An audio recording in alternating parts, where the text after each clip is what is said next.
as a kid, my parents decided, and I'm an only child, they decided that they would only speak Croatian at home.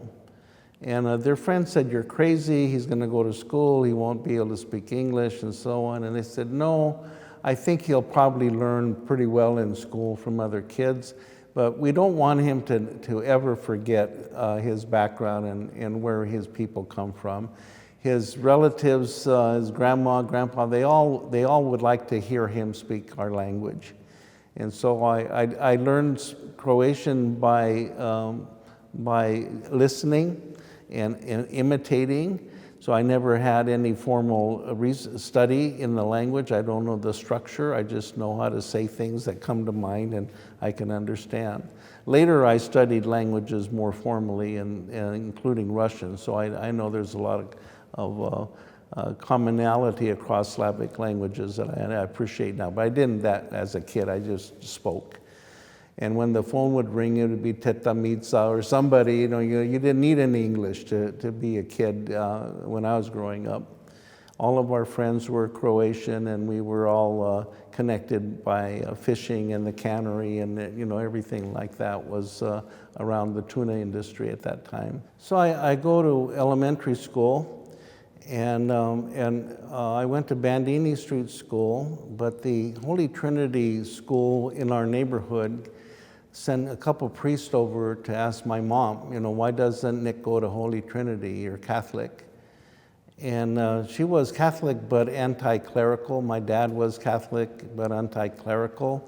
They didn't like the church, but they made me go to catechism and First Communion and confirmation because I'm Croatian, and Croatians are Catholic, so you need to understand it. Later on, when you're old enough, you can decide what you want to do, but this is, we don't go to church, but you have to go to church. That was my dictum. So I went to school, and I was very shy. I didn't have any brothers and sisters. I didn't speak the language very well.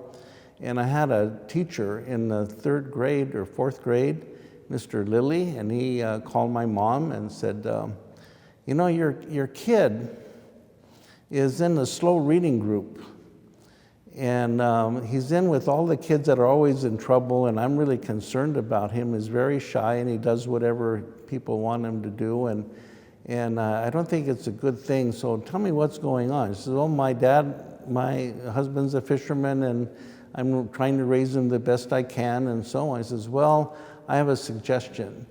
He should play sports, and then he'll get to have more friends, and he'll get beyond his shyness. And so I promise you, I will work after school. I'll be on the playground. I volunteer to do that from 3 to 5, and I'll teach him how to play softball.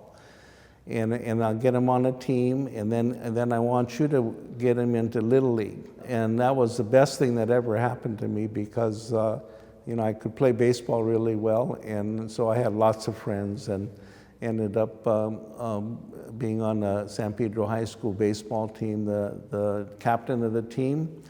And we had a really good team, and we went to the LA City Finals as a senior. And then I got scouted to play baseball at Stanford. So if it wasn't for that elementary school teacher, caring about this kid, I wouldn't have had the life I have. At the time, you don't understand what's going on. You're just a kid. But later on, you begin to put the pieces together, what your life, what led you to where you are today and how you live your life. But baseball was a big part of it.